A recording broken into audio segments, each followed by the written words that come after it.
Good morning. I'd like to call the village board for the second budget agenda for Village of Cary for March 15th, 2025. To order with roll call, please. McAlpine. Here. Collier. Here. Dudek. Here. Stefani. Here. Kaunik. Here. Would you please join me in the Pledge of Allegiance?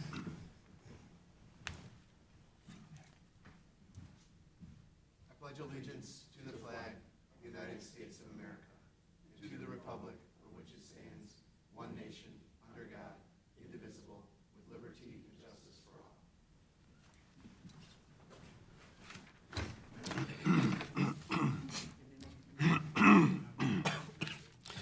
Thank you. We'll now move to the open forum where the public is invited to make an issue-oriented comment of any matter of public concern not otherwise on the agenda. Is anybody here? I signed in, but can I talk after the meeting is done? What's it about? I want to see what's Oh, you can. Yeah, if you're going to talk about what's on the agenda, absolutely. But if you had something else that you wanted to talk about before that, because the only thing we're talking about today is the budget. So anything related to the budget during that time, you can talk or ask a question. Okay. Mr. Prezina, did you have a comment? Nothing? Okay. We'll go ahead and close. Let the record reflect that Trustee Weinhammer is with us. We'll close open forum at 9:01. Now we'll get to the business at hand where we'll review our second budget workshop for our fiscal year 2025-2026. I will turn this over to Administrator Morimoto. Thank you, Mayor. That helps with the feedback. Well, thank you, everybody, for joining us this very windy Saturday morning for our second presentation of our budget workshops. Speaking of the wind, I just wanted to note that, again, appreciate people joining us on this morning. And as you know, with the winds, we have had some preparations in place from Public Works. So we did have some signage out there advertising our upcoming efforts to support the Hill Striders Half Marathon. So if you notice some message boards alerting people to that, those have been removed temporarily. We'll put those back out tomorrow. And the same goes for our Maplewood property signage that we have for helping to put notice out for the upcoming meeting on Tuesday evening. So that sign will be put back on Sunday as well. And now back to the business at hand. Thanks.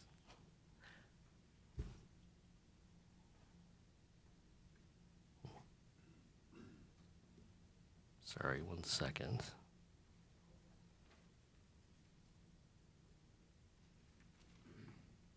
There we go. So as you are aware from our village board, we have our executive leadership team here that has helped prepare our budget and our CIP over the past several months. Obviously, we have one new addition to the team, so we're happy to welcome Nick Radcliffe, our new assistant village administrator, who within 1 week has been totally up to speed and is ready to present tonight. So, I'm kidding. We like to advance our staff fast here. But not just the department heads, though. I do want to highlight, obviously, that our entire team has been instrumental in preparing our budget proposal for today. It is very much takes a village to get this very important document together. So I do want to thank all of our deputy directors that have also been heavily involved in preparing the budget. Scott Nadenoff, our deputy chief, is here this morning, excuse me, with us, and Katie Ward, our new capital projects manager, who also is very new to the team, and I won't make her present today either yet. But I do mention those two, though, in particular. They're obviously very key parts of our budgeting and capital improvement process. So look forward to seeing the two of them very much at the front of the presentations moving forward. This is just a reminder of what our budget schedule is. So we had the CIP workshop on February 11th. Today we'll focus on all the rest of the funds in the general fund, and then tentative scheduled final budget consideration for our first board meeting in April.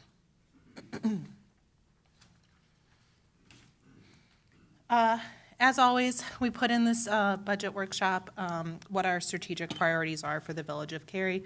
These have not changed, but just a reminder for everybody what those are. So our community image, economic development, financial stability, environmental sustainability, infrastructure maintenance, public safety, and workforce development. And then again, just a reminder to the board what our different funds are and our fund buckets. We've closed out now TIF 1 and TIF 2. We've added TIF 3 on here. And then our building fund is anticipated to be closed out at the end of fiscal '26. So now we have 9 funds. In terms of the major factors that have impacted our fiscal year 2025-2026 financial conditions, you see here the 6 boxes, many of which are similar to the ones that we have described in past budget meetings. New for this year, and I'll highlight throughout the presentation later this morning, are a couple items that have resulted from the state budget and state legislative impacts.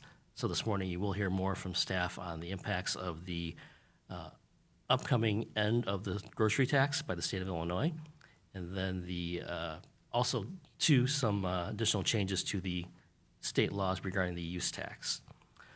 Police pension obligations, unfunded mandates, they also continue to be some of the factors that drive our overall budgeting process, and you'll see more of that this morning as well. You may recall that we've had 2 of our collective bargaining agreements renewed recently from the Fraternal Order of Police for the Police Department and Service Employees International Union, SEIU, for Public Works. So we do have contractual wage obligations tied to those agreements, as well as our non-union staff. And of course, we're also facing, like every community in the region, industry-wide workforce challenges with regards to challenges with hiring certain types of career paths, especially in local government, law enforcement, public works, wastewater treatment operations, things like that. There is a upcoming shortage of labor that's anticipated, especially in the water and wastewater sector, where a good percentage of the workforce is of age to retire in the next 5 to 10 years. So there's obviously the challenges to recruit and, of course, retain the quality staff, which we currently enjoy. Rising costs and inflation, another challenge that is not unique to Cary, but to everyone in the region and the nation. And then another conversation we've had previously at the CIP workshop, the trend of decreasing motor fuel taxes and the allocations that are applied towards our roadway maintenance programs. You may have heard at the previous CIP workshop that we do have identified a certain level of need to maintain our roadways at a certain condition. And of course, the MFT funding in the current model isn't looking to be sustainable long-term for that. And then finally, the uncertainty of various federal grant programs and funding sources. That's been a hot topic as of late with the effects of the certain executive orders as they relate to some of our grant programs. We continue to monitor those impacts, but at this point, it appears that most of our grants and our projects do not appear to be affected imminently, but of course, staff will continue to monitor and advise the board if those do change. Okay, so jumping into some numbers here. So we have our revenue by category for our general fund only. As always, our largest piece of the pie continues to be property tax, and then our state revenues, which is their income tax, sales tax. Some state use tax, which has declined slightly, as Eric had just mentioned, which we'll see in a couple slides going forward. To look at some revenue trends over the last 10 years, property taxes continue to slightly increase a little bit as our needs increase here at the village. Our income tax has increased well over the last few years, jumped from 2020, obviously we had the dip there, and has bounced back very nicely. Our sales tax, as you can see on this slide, anticipating in 2026 that projection is going to be slightly lower. That's due to the elimination of the grocery tax that's expected, or that is in place 1/1 of 26. So we're anticipating for fiscal year 26 about a $200,000 deficit there, and then going forward for the whole year about $600,000 in annual revenue. Looking at some other revenues here, our use tax, as we mentioned before, as you'll see for fiscal year 26, slight decrease in that. As of 1/1/25, there was a new act that was put into place called Leveling the Playing Field. This was put into place for retailers that are headquartered outside of Illinois for them to pay sales tax instead of use tax. So we did see a slight increase in sales tax because of that, but then a decrease in our use tax, and that'll continue into fiscal 26. And then this is just a slide, just a little more information about use tax and what that act is.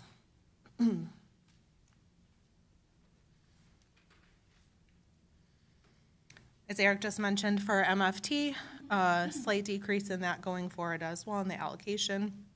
And then we have our commuter parking fund up here that has stayed, relatively flat the last few years since COVID. I think we're probably where we're going to be right now with where the revenues are at going forward for the commuter parking, and to see that maintain pretty stable. I don't think we'll ever get back to the level that we were, but that's not a surprise. We've talked about it in the prior years too.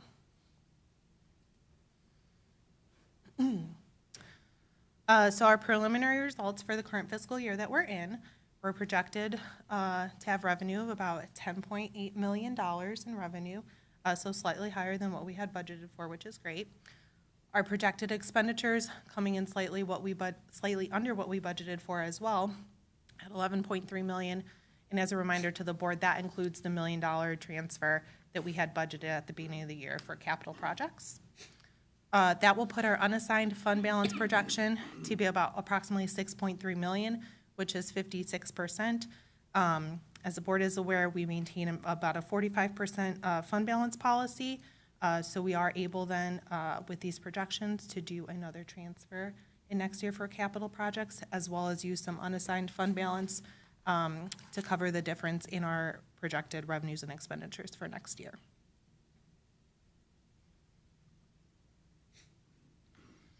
So our proposed budget for fiscal '26, it is a balanced budget. On the right-hand side, there's a pie chart, I think, that illustrates that very nicely. While the expenditures do look slightly higher than the revenues, again, that's intentional as we have that 56% of unassigned fund balance.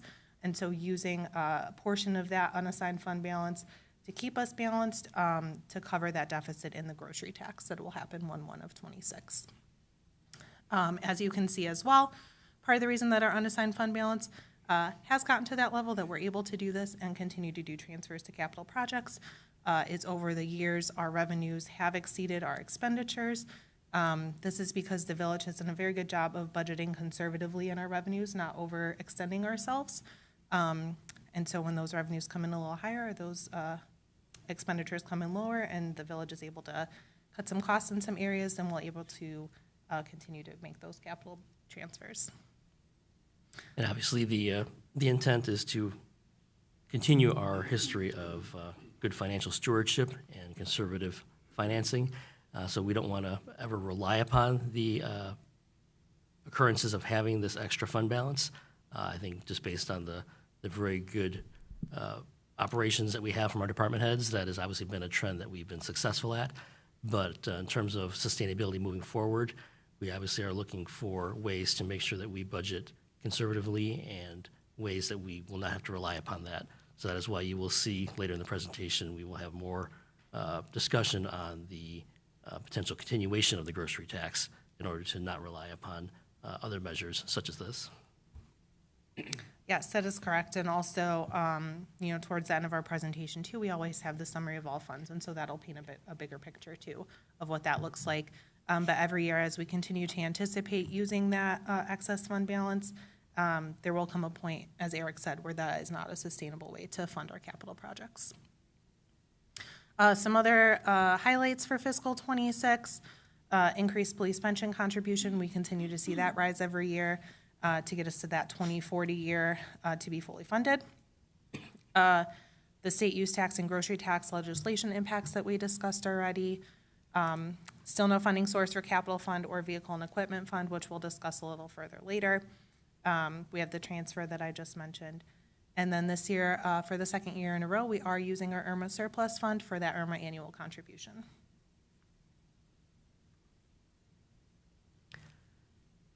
And this chart here just describes the breakdown of the composition of our expenses by department. Being a service-oriented organization, a lot of our resources are applied to personnel. The folks that you have and see day in and day out, plowing our streets, repairing our roads, and protecting our community for public safety. So that's why the biggest bulk of that pie goes towards police and public works at 58% and 21%. not to discount the efforts of community development, of course. Big part of our efforts with economic development and development. We gave Director Simmons night off after several nights of presentations, but that is also a key part of our operation. And this chart does a similar breakdown, but instead of by department, this is by the category of general fund.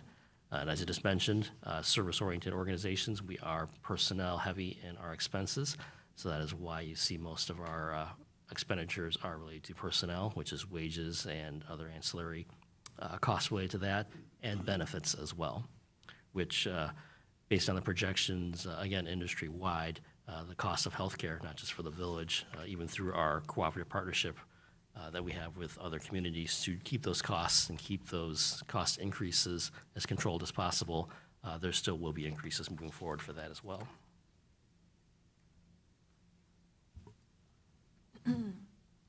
Sorry. This is a reminder of our debt that the village has. So we issued new debt in fiscal year '25. That was for the Maplewood TIF incentive. First bond payment isn't due until fiscal year '26.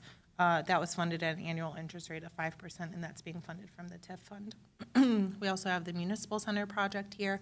That goes through fiscal 2051, annual interest rate of 3% on that one. We had two IEPA loans. One of them was paid off in fiscal year '24, and then our other one is for payoff in 2039, very low interest rate of 1.56%, funded from water and sanitation. There's an anticipated upcoming low-interest IEPA loan that we've applied for. That's for the Well 14 project that you guys saw in the capital improvement plan.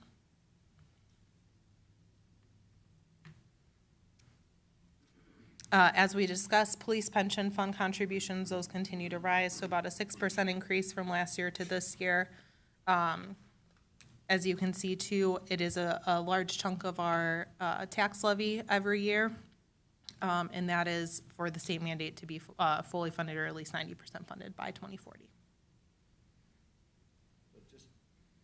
For the record, we will be 100% funded by 2040. Yes.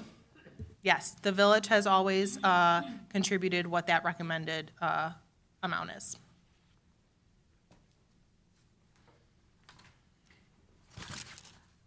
And this chart on the screen now shows our personnel trends. For the next fiscal year, we are not proposing any additional full-time or part-time employees, so we are recommending the status quo with the number of full and part-time employees. But as you can see, since fiscal year 2010 till now, we have had a reduction and right-sized our staff. That part of that was due to the conversion of our finance department over to a contractual consultant basis through the services of Lauterbach and Amon.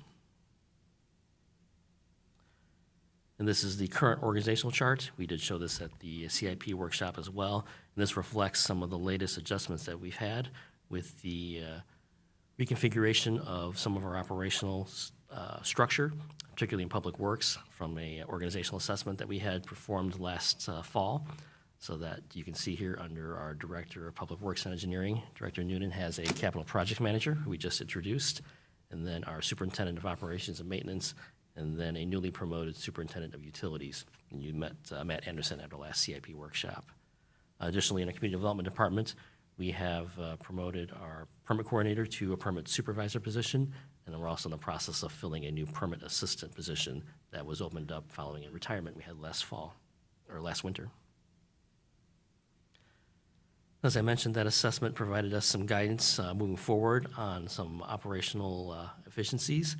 So we've accomplished many of those goals quicker than anticipated through community development and through public works.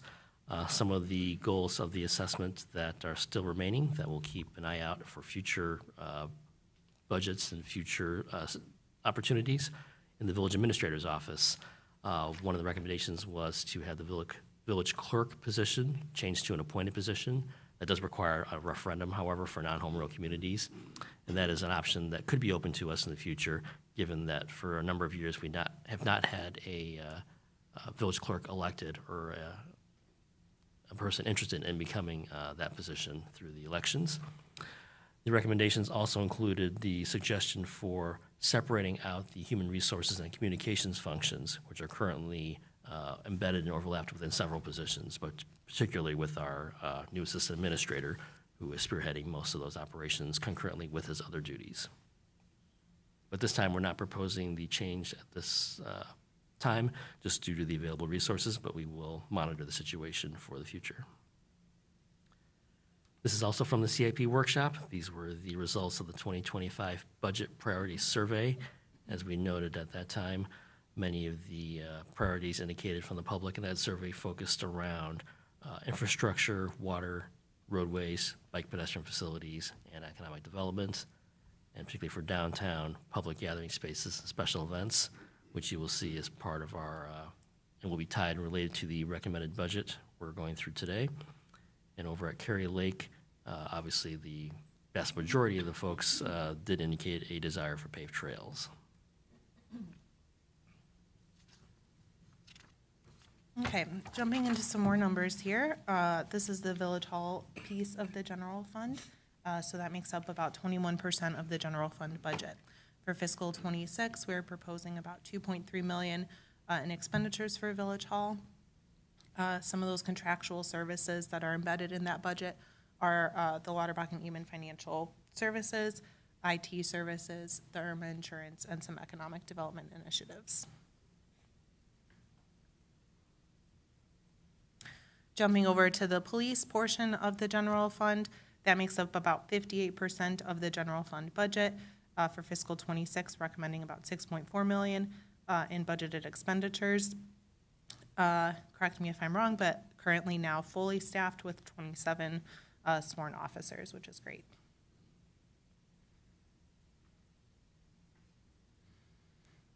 And then for Public Works, that makes up about 22% of the budget, and proposing $2.3 million. So a slight decrease in expenditures from fiscal '25 into fiscal '26.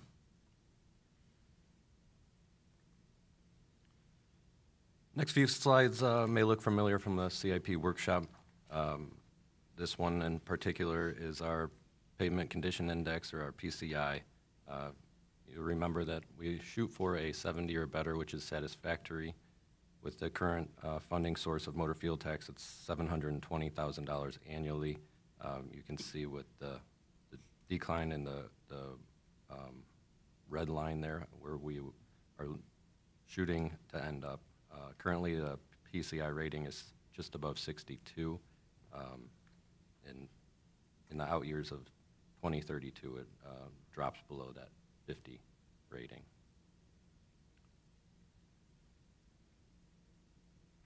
We have an updated map from what we saw at the CIP workshop. I apologize, when it was downloaded, it showed a lot more black on that previous map. The raw data wasn't converting over to this visualization map, so we've corrected that. This is the new map up here. As I just mentioned, the PCI average currently is at just above 62, with 39% of the roads in poor or worse condition.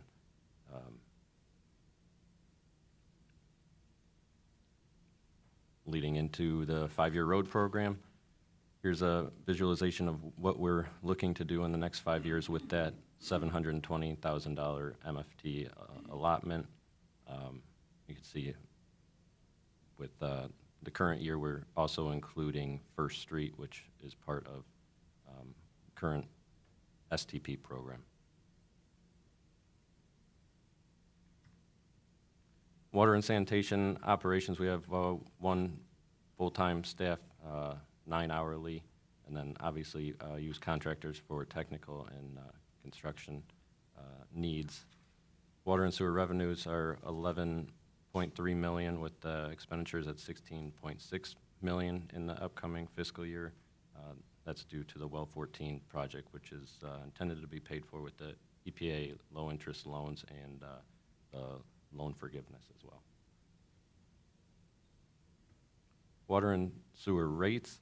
In 2023, the rate study laid out our rate structure, and you can see currently the village is on the lower end of where our rates are compared to surrounding villages and municipalities within the area. There is a anticipated increase of 5.9% in the upcoming budget.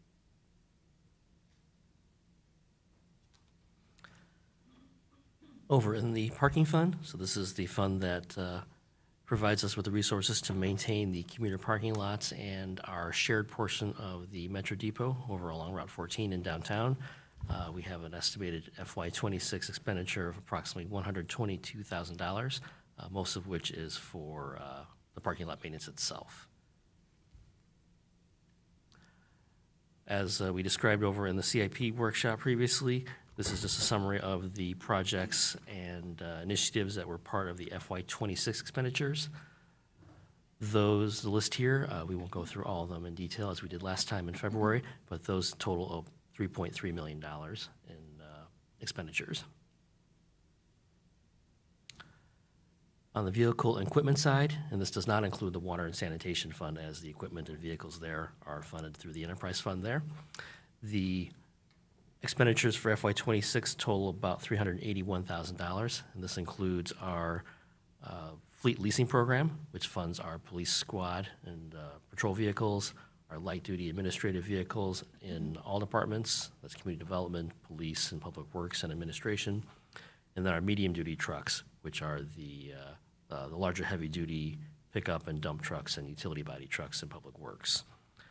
Outside the leasing program, we also are, from the Vehicle and Equipment Fund, funding the replacement of other heavy equipment such as the large heavy-duty plow trucks, heavy equipment such as the aerial lift truck or bucket truck that you see often on street light repairs and tree trimming operations, and then other equipment like our wood chipper and items like that. Of note, as the board is aware, our Vehicle and Equipment Fund previously had a funding source that relied upon the impact fees from the gravel mining that occurred over in the Fox Trails area along Route 31 on what is now Cary Lake.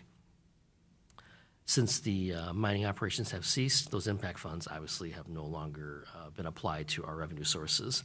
So as noted in previous budget workshops over several years, we do need to consider and look at other funding sources to continue to be able to fund our vehicle and equipment.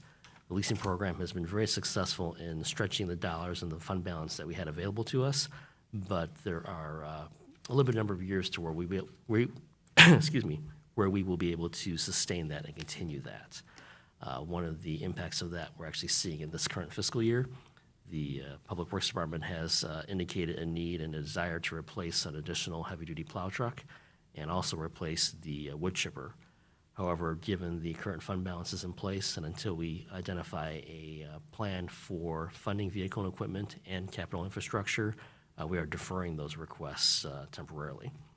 So that's, at this point, we have $381,000 proposed for next fiscal year, but there is a need for another $320,000 for a plow truck, and that's in today's dollars. Those do take sometimes a couple of years to actually have delivered and upfitted upon order. And then the wood chipper, which I think the board has heard as well, one of the most common and frequent requests that we get from residents is for additional tree trimming.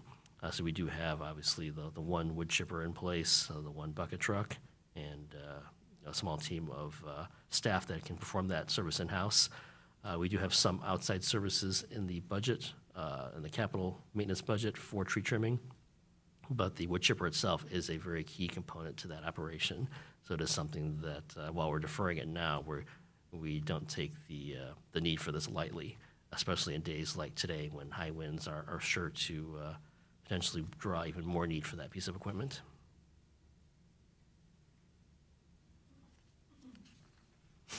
Okay, so I know that was a lot of numbers thrown at everyone. My favorite slide, the summary of all the funds. So you can see where everything lands and what we're projecting for the end of fiscal year 26. So as we've mentioned in the previous slides, general fund right now is able to still complete a transfer of about $1.1 million into capital projects fund. That'll bring us to our estimated fund balance of that 45% level of $5 million as of fiscal year 26. Going across the board, I want to highlight a few things. So capital projects, right now, even with those transfers in from general fund, there are still transfers out of capital projects that will need to happen into TIF number 3 to fund those projects. And as Eric just mentioned, in vehicle and equipment fund with no funding source, we're anticipating that our fund balance will be at zero at the end of fiscal year '26. And so we needed to do a transfer from capital into vehicle and equipment just to fund the necessary things that we need to do for fiscal '26 in that fund. Land Conservancy, $140,000 transfer to capital projects. That's for Cary Lake capital maintenance. And then our building fund, as I mentioned earlier, anticipated closing that out fiscal '26. I think in last year's budget workshop, we did anticipate that fund being closed last year and transfer all those dollars to capital projects. But due to the high interest rates and the extra interest income that we received, there was still a fund balance left at the end of fiscal '25, so we're going to transfer the rest of those dollars to capital projects and close out that building fund. Before we move on to a couple of recommendations, is there any questions on this slide? So I know the vehicle and equipment was funded previously by Meyer Material. How was it funded prior to Meyer Material? That predates my time here, but I'm imagining it was just through unassigned general fund balance and capital. I can confirm that, though, for you. I'll look back.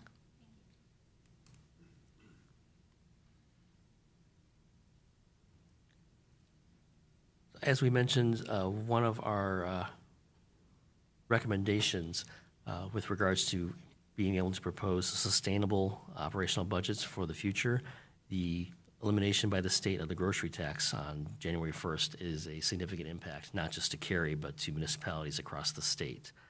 As Kelly mentioned, that is up to a $600,000 per year impact to us annually.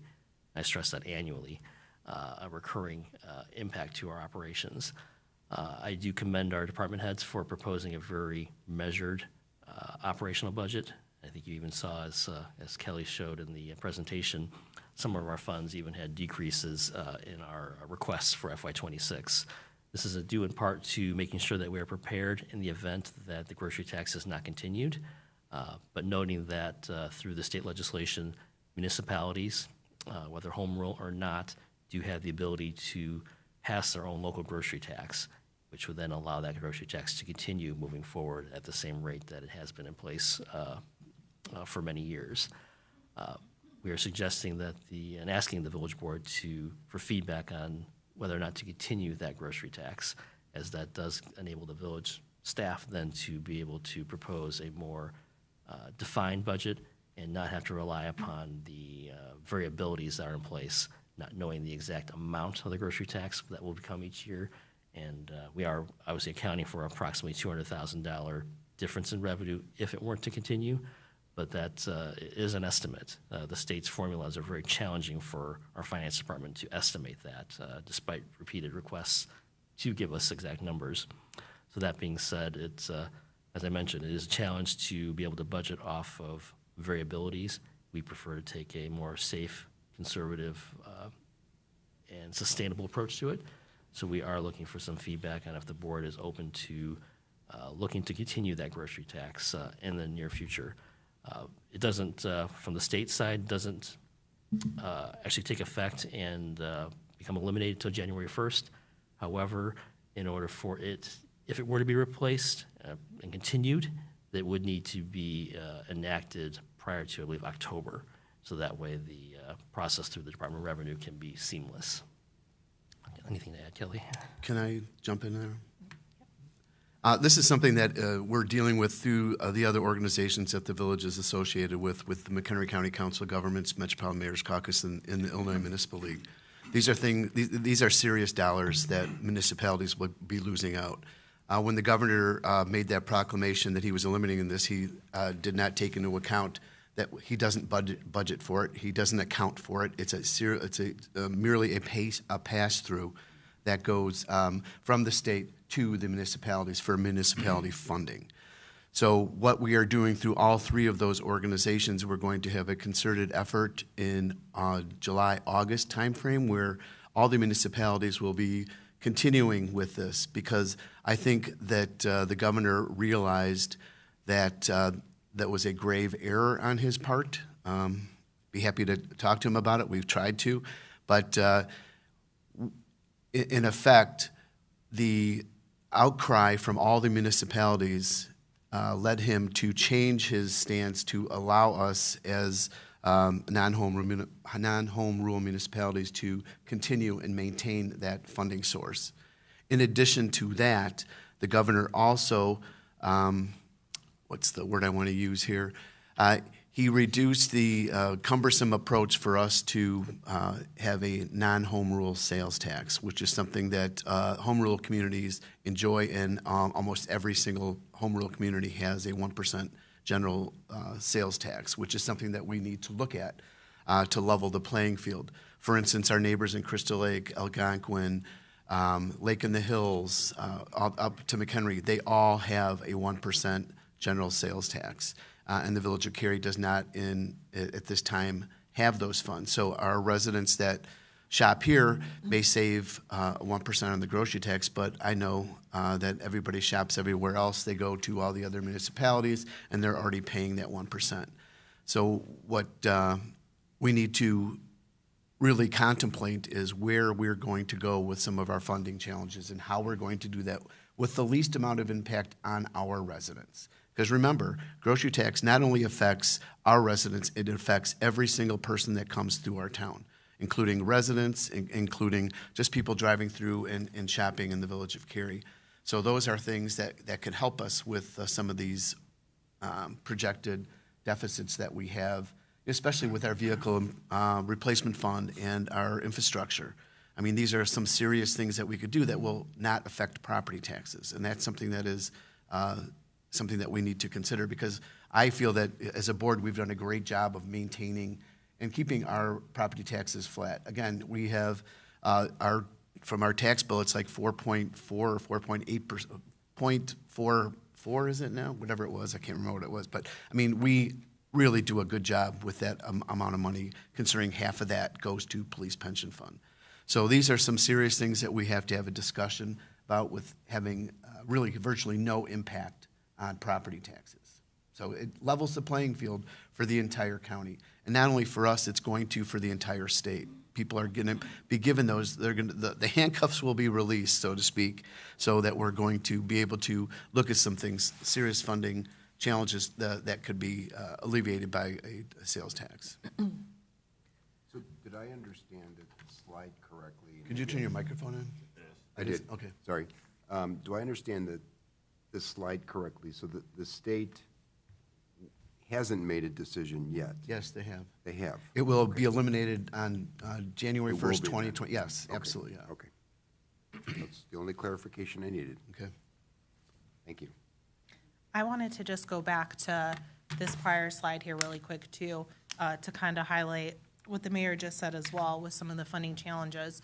So even looking at this, we've talked about vehicle and equipment, but even at the end of fiscal 26 of anticipating a fund balance in capital of only $142,000, with our estimated fund balance in general being at that 45%, those transfers are not guaranteed year to year.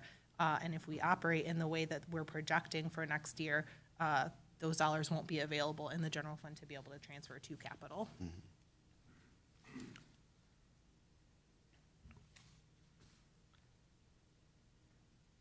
And then the mayor gave us an excellent segue. As I mentioned, the discussions that the committee of the whole has had in past meetings over the last year or so, we have mentioned the issue with the continuation of the grocery tax. We have also mentioned the possibility of the non-home rule sales tax. So staff has, in those discussions with the committee, we have identified that that is one means, as the mayor excellently described it, as a way to not rely upon increasing and spreading that stress to the property tax base, to be able to help fund things like capital infrastructure and capital equipment. I consider vehicles and equipment an instrumental part of infrastructure, because you have to be able to maintain the infrastructure and continue to operate it in order to enjoy the benefits of it. So that being said, that potential non-home rule sales tax could give the village a more sustainable income stream of about $750,000 per year. So as we noted in what Director Noonan mentioned with our road program, We acknowledge that that isn't the solution for all of our infrastructure needs, nor would it be for any other community, but it at least is a good start to that ability to bring the roadway network back to where and towards the goal of where we would like it to be, and to be able to have an opportunity to be able to fund the infrastructure and equipment needs that we have, like plow trucks and wood chippers. So, as I mentioned, we are looking for some direction on if there's desire by the board to continue the grocery tax. As the mayor mentioned, many municipalities are looking at a coordinated effort to do that at the same time, maybe later this summer. Other communities are also looking to be able to have their budgets balanced and documented in tune with the grocery tax continuing. So there's opportunities to as well implement that, or at least provide the direction from the board sooner than that. One of our neighboring communities in McHenry County just did that at their last city council meeting previously. So we're looking for some direction from the board, one, on if the grocery tax continuation is desired and when, and then two, obviously, for future discussion, consideration and direction if that's the local non-home rule sales tax is another item that we would like to bring back for consideration in the near future. Any kind of comments? Yeah, if you don't mind, I'll start. The gross sales tax, I would like to try to see if we can, well, one, I'm for continuing it. Two, I would like to see us try to push this along sooner rather than later. I understand Mayor Caucus and all that, they want to try to shoot for, what do you say, August? Well, it just, we're going to do it, it won't affect, we're not going to get any additional funding. It'll Yeah, just, yeah. it'll be a flawless transition Correct. to continuous. I'm fine with that. We were just trying to do it to alleviate some, just some we just wanted everybody to do it at the same Got time, it. just for the continuity's sake of it. Okay. But, I mean, if we choose to pass something, the continuation before that, that's fine. If that's the direction the board wants to go, I'm fine with that. Trustee Dudek, any comments? Oh, I completely agree that we need to continue it. I think we, as in a lot of things that we do, this is something that we need to communicate to the residents. They've already been paying it, so it's not a new tax. Right. So I think communication to the community is going to be real important, but I agree. We continue. Trustee Collier? I agree with the continuation also, but can we go back to the slide with the capital project? This one? So when we get to zero, or 142,000 only, and no funds go in next year, so there's no capital projects next year? Correct. We would have to look for other opportunities to provide that seed money, so to speak, for local matches on grants, or obviously, like most communities, we would see if there's any abilities for unassigned general fund balance to, again, provide those dollars. There would be probably some cuts to services because we won't be able to afford it, which is why it's imperative that we remain focused on keeping our property taxes as low as they are without looking at it. By looking at this additional 1% general sales tax, that will help us that'll be part of the benefit of this is that this tax will go directly towards these projects. You have to remember that we do have a lot of unincorporated areas within the municipality boundaries and around these. They don't pay property taxes to the village, but they use all of our services. They use our roadways. They use a village road to get to their subdivisions. They utilize all these different services that we have and that we provide that they don't pay for when it comes to the infrastructure. So that kind of levels the playing field again. We're going to capture that just to be fair. These are critical times right now. The unfunded mandates that the state continuously throws at us. We have to be serious about how we're going to have a positive effect on our funds, but at the same time, keeping our property taxes where they're supposed to be, as low as we can keep them. And to further clarify for Trustee Collier's question, obviously a lot of our infrastructure projects are funded from the capital fund, but many of them are across other funds as well. Right. So I know in the CIP presentation, we noted there's just listing the wish list, so to speak. Over 5 years, there was approximately $65 million in projects that could be or maybe should be entertained. but there were only about $38 million in projected funding in that 5-year period. But that is not just the capital fund. Water and sanitation obviously does have a revenue source as an enterprise fund from the water and sewer rates, so those are a big part of that. But not to downplay, though, the importance and the impact of not having a revenue stream for capital projects in particular. Right, and just one other thing I want to throw in there.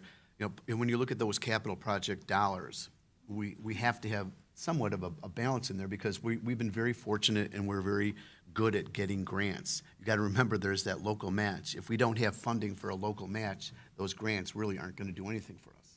So we have to be very cognizant of the projects that we're applying for. Do we have the funding to do that local match? Well, you just stole my thunder. That's exactly what I was going to say. No, I agree that number one, it's the messaging with the grocery tax. I don't think that, it's not a new tax, and I think we just have to be out in front of it and really do a good job communicating that. But I think we also, first of all, great job with balancing budgets, fantastic. But we have to be looking at long-term what we're going to be doing here, sustainability. So I think to not look at it would be a disservice to our village. So I think we have to look at everything that's out there. Sure. Trustee Weinhammer? So I agree with what everybody else has said with continuing the existing grocery tax. Thank you.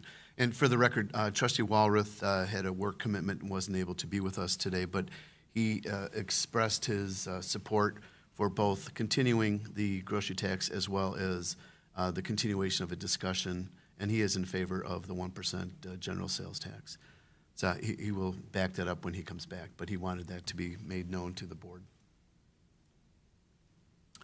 Any other questions or feedback? I got one more question. Sure, go ahead. Capital projects, do we have a list of actually what we're doing this year that I did not see, or was that from the original presentation? Did we decide where the funds are going?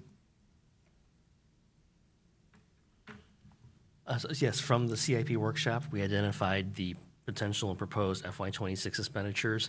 So this has reflected the previous proposal. Okay, so it was the same as that Yeah, proposal? nothing. Yeah. Well, as Okay. you can see, I mean, as much as we would love to do all these great things, we have a very, very, very lean budget. Right. There's not a lot of fluff in there, that we're not doing anything that doesn't need to be handled, that hasn't already been committed to. As much as we would love to do the things, the wish list, and chip away at what Eric was talking about, the $65 million over the next, I mean, those are wishes and needs at the same time. So I think that we're very fiscally responsible, and I'm very proud to say that, and we've always have been. And when you look at things through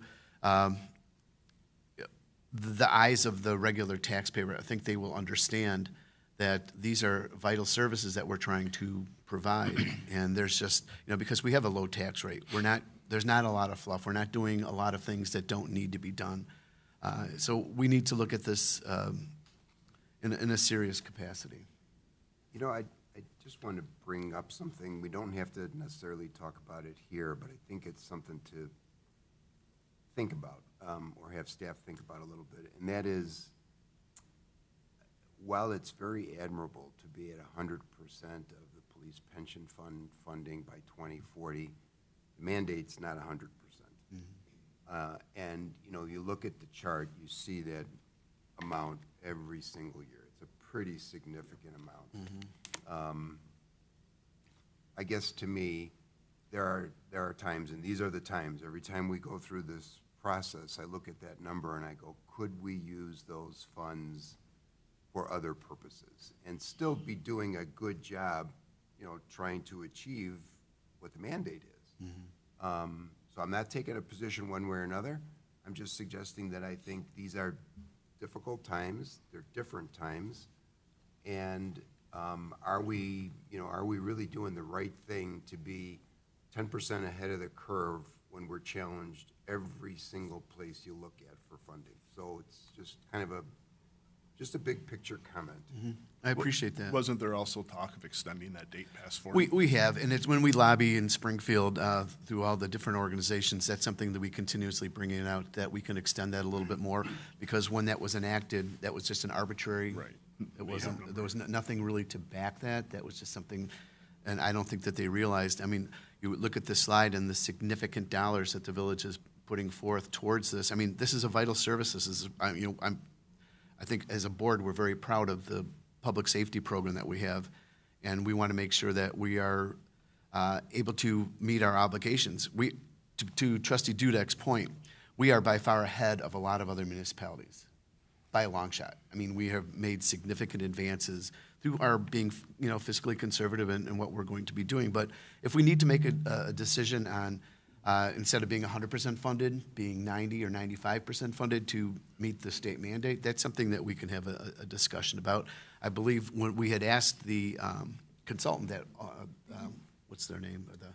Heidi from Foster & Foster, I believe I had asked her about that, what if, and well, they don't recommend that because we're on such a positive trending thing to go. But maybe I could ask this to Kelly. All right, say we're fully funded by 2040, which isn't that far away, by the way. What will the contributions, do you have maybe you can find this out, what will the contributions and the liability be to the village at that point? At that point, I can find out.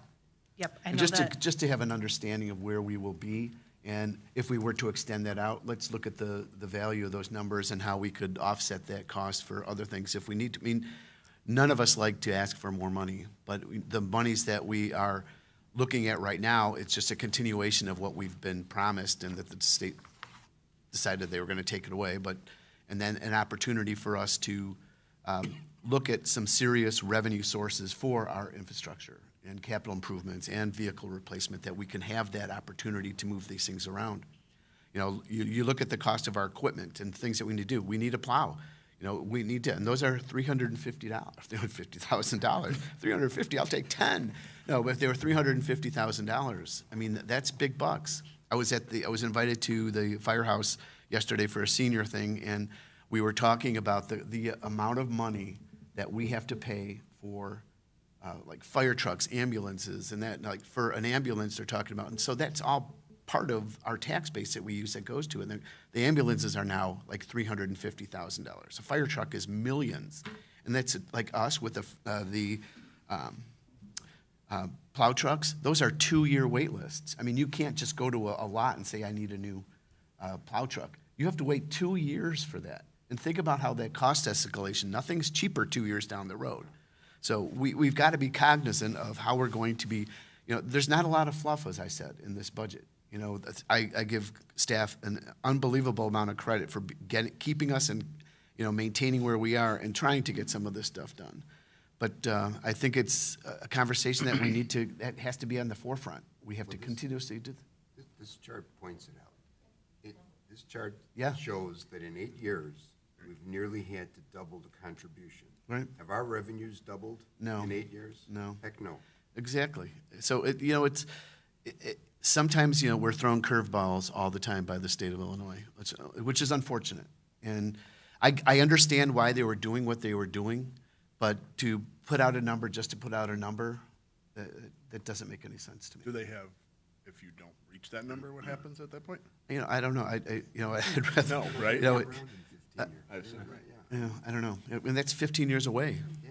I mean, But is this quicker than you think? That's going to come up very, very quick. And I think that Trustee Dudek brings up a very, very good point, and that's that we have to think outside the box on a lot of these things. Right. Because we're getting things thrown at us, so we have to be nimble. We have to say, how do we change our thought process? Should we change our thought process? Should we do things differently? And the only way to know that is to take the time and try and get some rough numbers. Of course, they're going to be rough numbers, but first and foremost, we certainly want to make sure that we're funding our police pension. So just to let you guys know, we appreciate you. It's not a question of that. Just a question of how do we leverage our cash flow. Mm-hmm. Yeah. Any other comments on that? Yeah, I have a couple. Sure. If you don't mind. Kelly, can you go to slide 22? It was the budget priorities.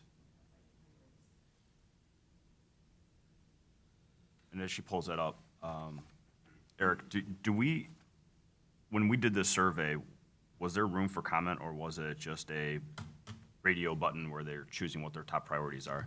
Yes, there were multiple choice or rank, and then the survey also had the ability for filling your own answers. I Okay. believe through the weekly reports, we had shared the link to show the complete responses. It The was too big to put on the slide. drinking water, can you define what drinking water is? Sure, that would be related to the, our water operations. So our well houses, distribution, fire Okay. hydrants, water mains, and so forth. Got it. Thank you. I presume a lot of the feedback in that area is probably with regards to the media attention that Lead Service Lines has Yeah. received from the state and from the. Which I think we've already completed, right? And then, yeah, Director Noonan can comment on our progress on that. Yeah, we're about halfway. Okay. For this fiscal year, we've budgeted another allotment. We're hoping we'll get the majority of those done, but I think we finished 26, and we're right around between 55 and 60 is for a total. So we've got almost half of them completely Okay. removed. Awesome. Thank That's, you. remember, that comes from water and sanitation fund, Yes. so anything that goes there, so it's not really affecting the general fund. I got you. So we'll be a lead-free community far, probably quicker than many The other municipalities. ones. Okay. Director Noonan, happy you were talking. Can we go to 27, Kelly? Can I see the updated before and after once we get there? You said there was a bunch of corrections that were black. Doesn't have to be today, but can I eventually see what this compared to the old one was? Sure. All right, thank you. And another thing it's a good point, and you're having conversations, I have many conversations with people about roads in their neighborhoods and things, and why isn't my road getting done? And you explain our process, that we know every square inch of our roads, and it's scored, and that, but what's been brought up by Director Noonan as well as his predecessors and the man sitting right next to us, things change from year to year. This may look like what we need to do this next year, but after the next winter and whatever, it could significantly change. There could be a major deterioration in a road that we weren't planning on. So we may have to, punt a road project to fix something that is in more dire straits. So it does, it makes sense. I mean, things change from year to year. No, I agree. Let's see. Water sewer rates. Eric, one thing you did not bring up was electric rates. Can you talk a little bit about that? Certainly, we had mentioned some of the fiscal challenges that everyone is facing. Is one of those bullets in the early slides was rising costs and inflation. Under the rising costs category, as Trustee Stefani mentioned, commodities and utility costs are definitely something that we're all facing, whether you're a municipality, a private company, or a resident.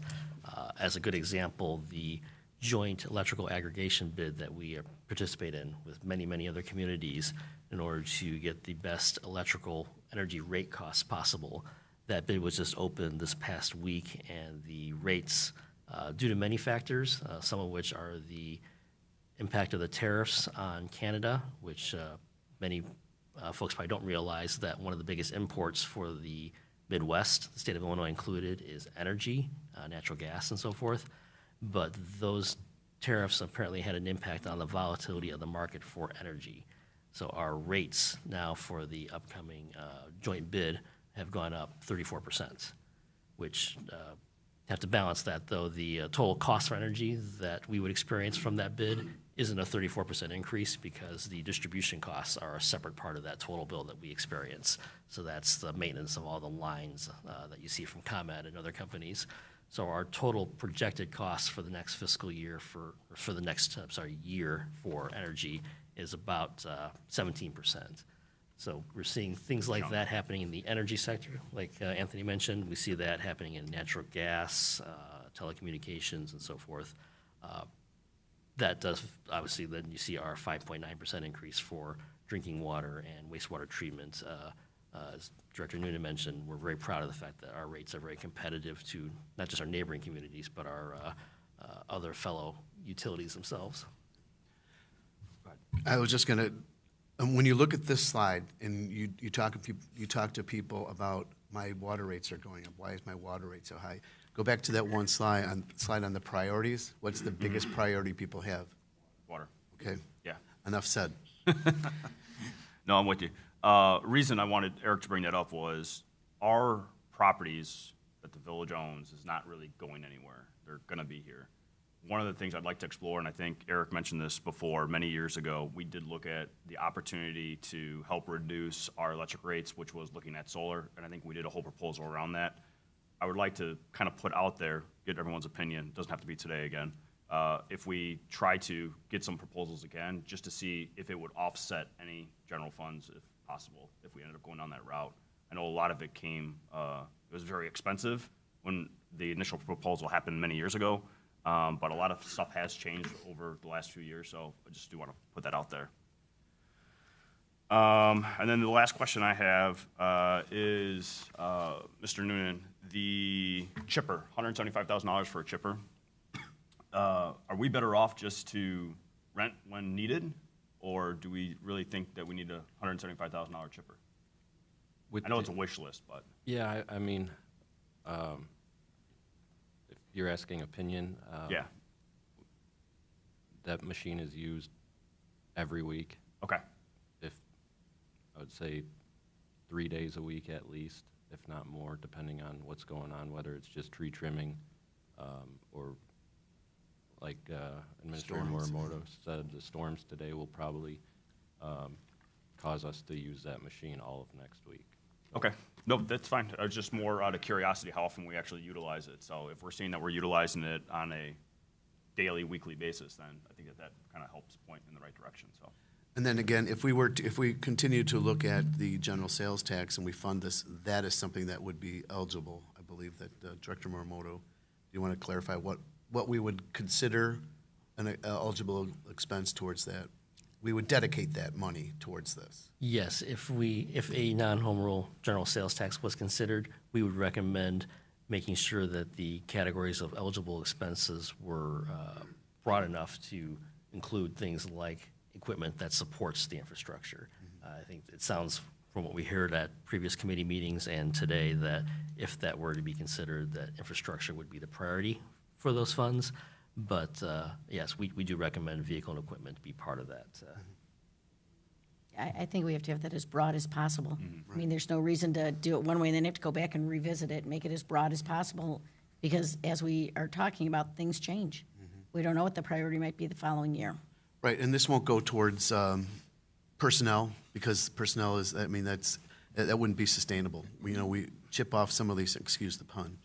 If we wanted to have a chipper on there, you're able to capitalize on those expenditures from year to year, whether you're not relying, as much as I would love to add a human resources communication specialist to our team, which is something that I think that we need to look at, because that's what we've been told, that we need to be better communicators. So, that would be a burden to the fund, and that would be just something that's just not sustainable at this time. But, as things get better, that's something that we can look at. But I just want to make sure that, anybody that's listening or working this, if we choose to do that, that's an if, and we haven't had a full public discussion about it, which we will, but that's what that's what the funding would go towards.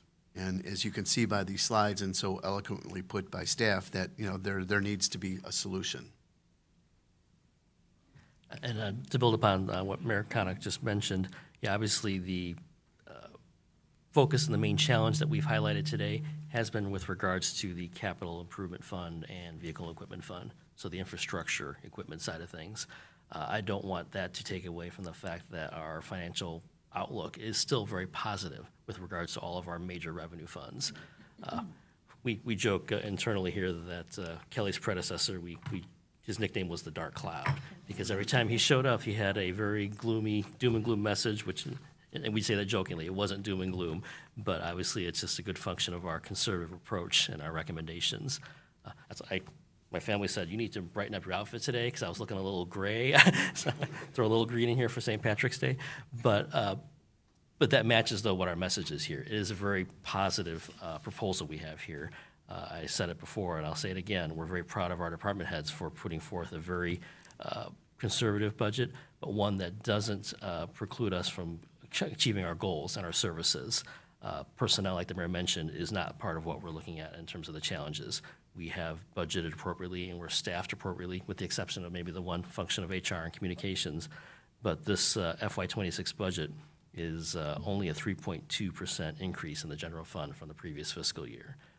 And like Trustee Stefani mentioned, you compare that to what we're seeing in increases, whether it's inflation, the CPI, Consumer Price Index, from January of 24 to 25, went up about 4.8%. Utility rates, like we just mentioned, our electrical energy rate going up 34%. The 3.2% increase that our staff was able to come up with and still provide the services that we expect here in the community is phenomenal. So hats off to Director Noonan, Chief Finland, Director Simmons, and Kelly. This is very proud of our staff. There's a reason why we've had the GFOA, the Government Finance Officers Association, financial award for 25 straight years. And I see that happening every year moving forward because of what the staff is doing and what this board is doing. So I'll get off my soapbox of bragging, but thank you. Just to reiterate, the Village of Cary is in a strong financial position. You know, we're just looking at how we could strengthen that even more. We've always made very good fiscally sound decisions, and we will continue to do so moving forward. But you know, we have to live in reality. You know, some of these things that we're talking about some of these costs are completely out of our control. We have no say in whatsoever. So, you know, we're trying to manage this just like everybody else in their regular households. How are we going to manage this for the least, you know, amount of burden on the general public or whatever? So, you know, I'm proud of the fact that we have continuously provided a balanced budget with that eye on the future on how we can get some of these things done. So, again, thank you to the staff. Unless there's anybody else had any other questions. I have one last question, and I Oh my promise I'll be quiet. gosh. So, the parking fund, so it'll be 31, Kelly.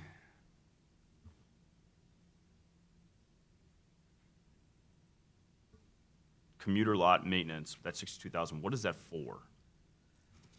We have ongoing R&M. I don't mean to steal your thunder.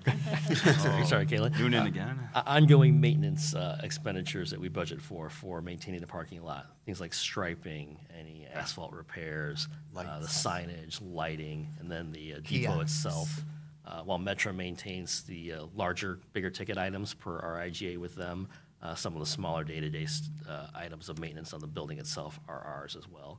And then we also pay for energy, internet service, because we have security cameras and things like that. Did I miss any? You know, I think we'll be I don't want to steal your thunder, Kaylin, but I think that we'll be all right with there because we just completely resurfaced the parking lot. So that's the biggest expenditure that we have, and we had enough. And you know, through that little thing called COVID, you know, we saw a huge decline. But you know, I think that, you know, I drive by the parking lot Tuesdays, Wednesdays, and Thursdays. It seems to be pretty darn full. Which is good. It's great to see that because you need to have that.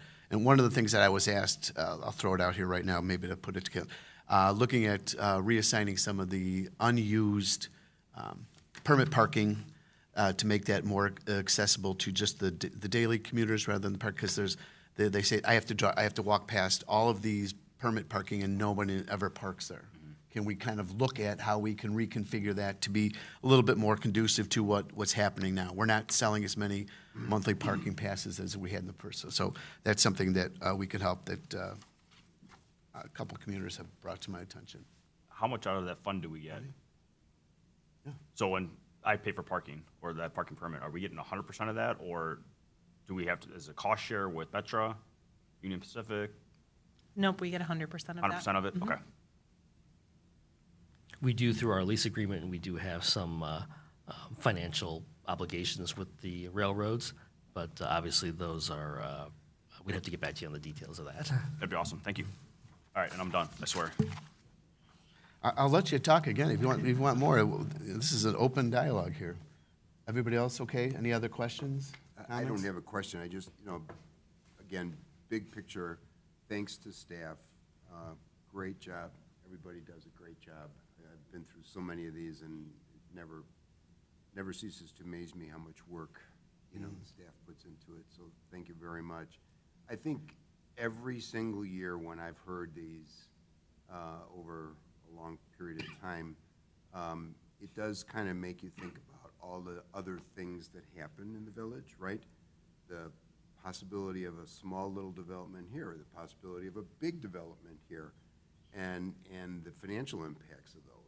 So again, I think going forward, while I'm not advocating for that HR person or communications person, I think it's really incumbent upon all of us to do as good of a job as possible as communicating and trying to connect the dots of what the impact is to anything we do to bring new development into this town and how it directly correlates to what we just spent a couple hours going through. Because, you know, whether it's 8 townhouses or 200 homes, there's a financial impact to that. And the public, generally speaking, just looks at it myopically, and they look at one piece. They'll look at this as one piece. We have to help them connect both. Right. I think we need to do a better job of that. I agree. Anybody else have any other comments? Chris Reike, do you have a comment? You said you wanted to make a comment. Do you have anything you'd like to talk about? Not yet. Well, you know how to get a hold of me, right? Oh, yeah. Great. He's one of my regulars. We have great conversations. Anything else anybody would like to bring up? Pardon me?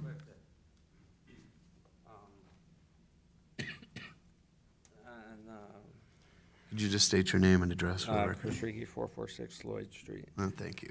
On the 3,321,539. Now, is all of that on this list? Is that something that needs to be done this year?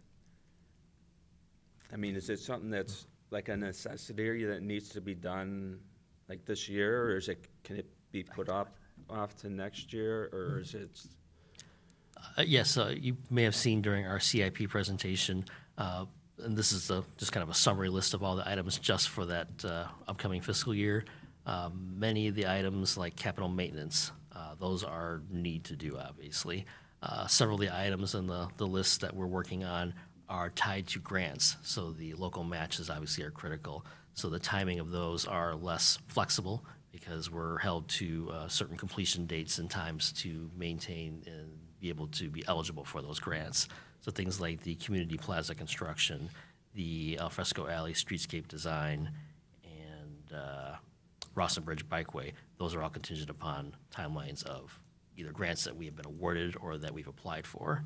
But things like the capital equipment, capital maintenance, I would say are we definitely need to do those. I guess you could say there should, but there are ramifications if we don't do maintenance on Cary Lake or sidewalks and asphalt patching, things like that. Okay. Looking at, like, for instance, work that's downtown, I know a lot of people don't really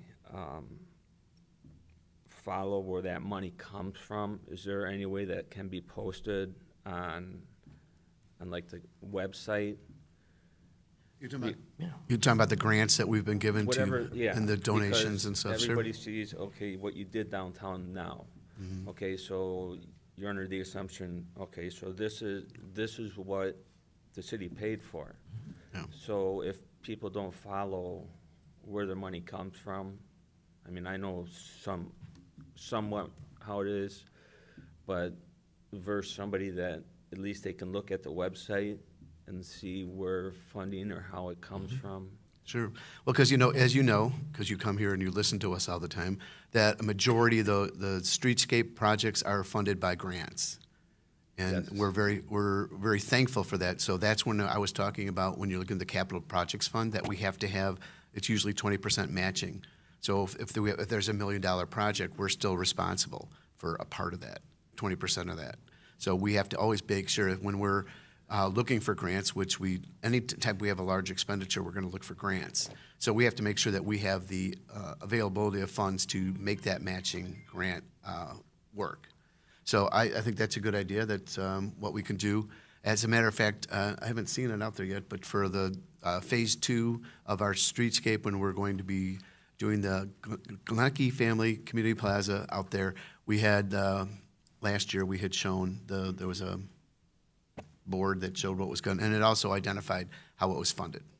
Yeah, so that's something, again, that also falls under communication. We need to do a better job of Yeah, letting people know that. I don't know who these people are, but I know they donate hefty sum to this, but, $500,000.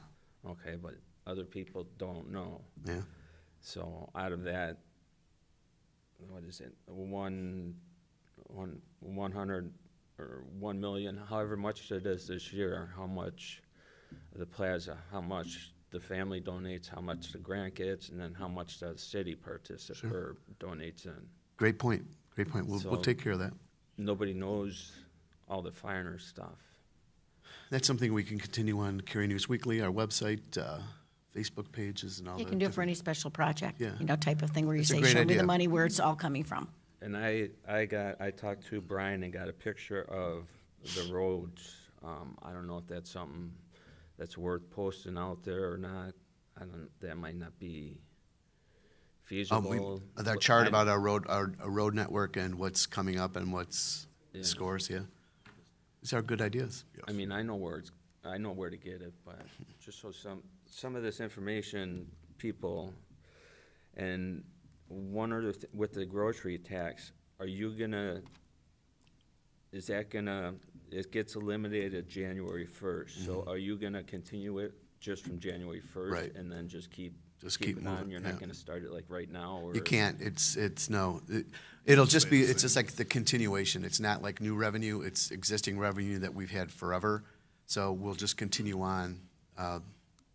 There won't be any opportunity to capture any additional money for the grocery tax. It'll just be exactly where it is right now. So everyone's getting hit with it right now. Right. So all we're doing is we're saying, hey, we're just gonna keep going with it. We're not gonna stop it. No Right, so increase from on it. now until December, it's already in place. Yeah, and it's And been it's in just the place for how January, many instead of it years? falling off, it will just Decades. continue. Yeah, And then Decades. that 1% will go directly to the city? Yes, is it, what we do, we capture about, in a regular year, it's, correct me if I'm wrong, 600,000 that we get. Okay. Yeah. Okay. And as the board mentioned, yeah, it's continuing what's already in place. So it's not new money, it's not adding money. It's just the hope is, that from what we presented here, is that we would be able to continue and sustain that. Okay. Thank you, Chris. Okay, nothing else. I'll entertain a motion to adjourn. So moved. second. All in favor? Aye. Any opposed? We are adjourned at 10:17.